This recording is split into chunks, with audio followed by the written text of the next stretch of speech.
Yung recovery machine, okay yan.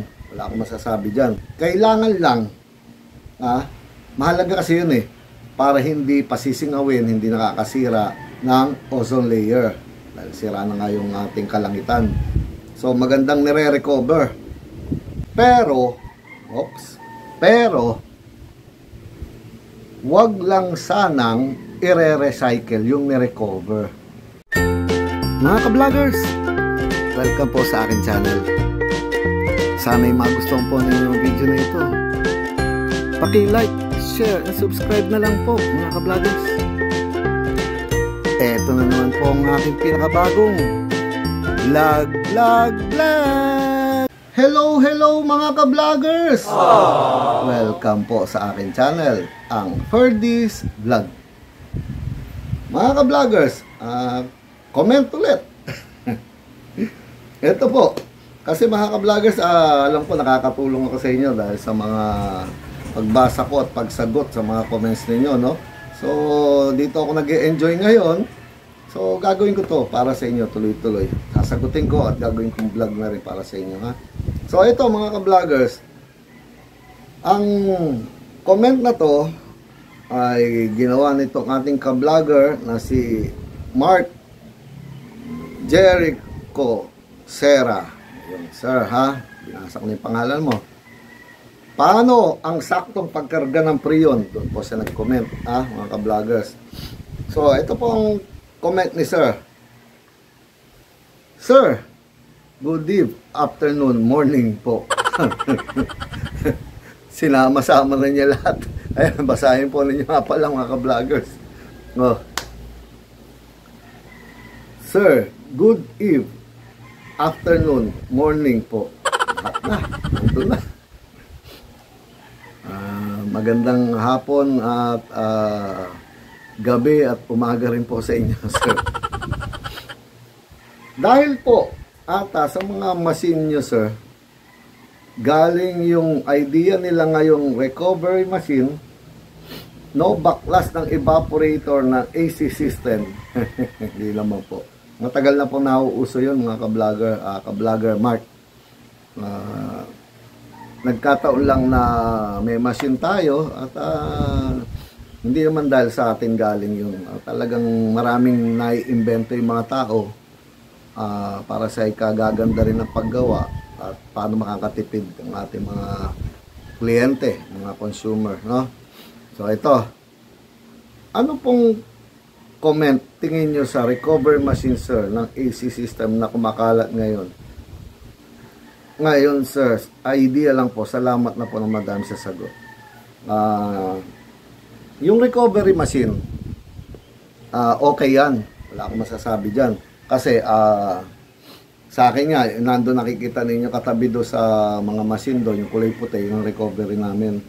So, kailangan lang, mahalaga kasi yun para hindi pasisingawin, hindi nakakasira ng ozone layer. Dahil sira na nga yung ating kalangitan. So, magandang nire-recover. Pero, wag lang sanang ire-recycle yung ni-recover. Yun lang point ko doon mga ka-vloggers, ha. Okay na i-recover ninyo. Tanggalin sa sasakyan, para hindi uusok, hindi nakakasira ng kalangitan.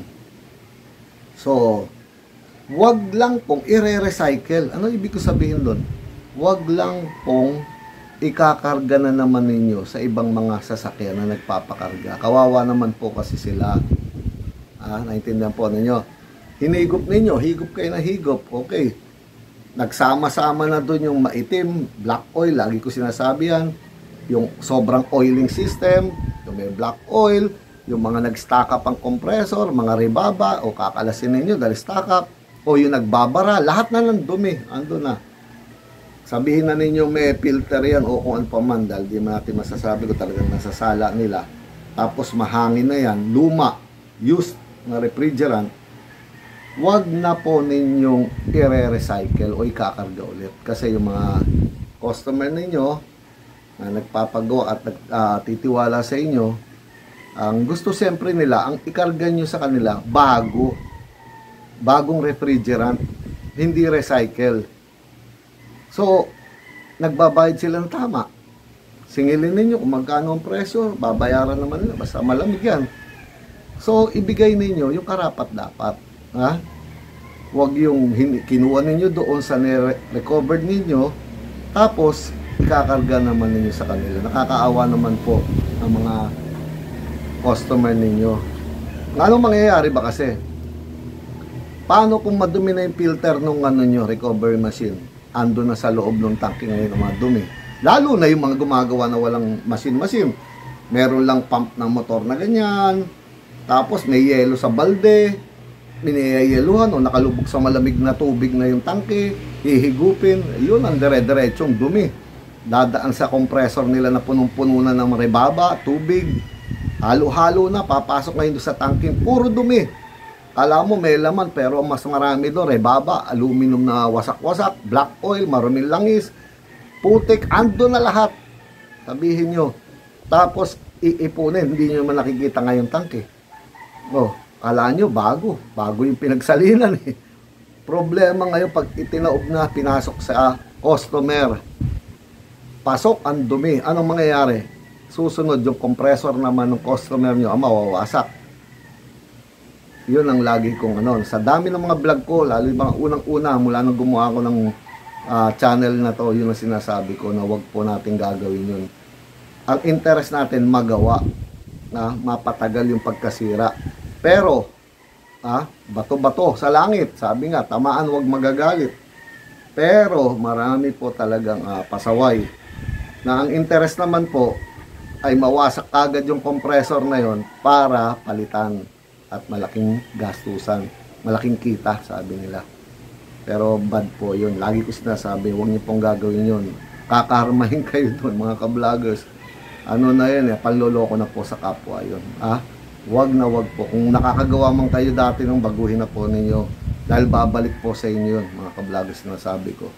So, sa tama lang po tayo, dahil kawawa ang mga customer na naniniwala sa inyo.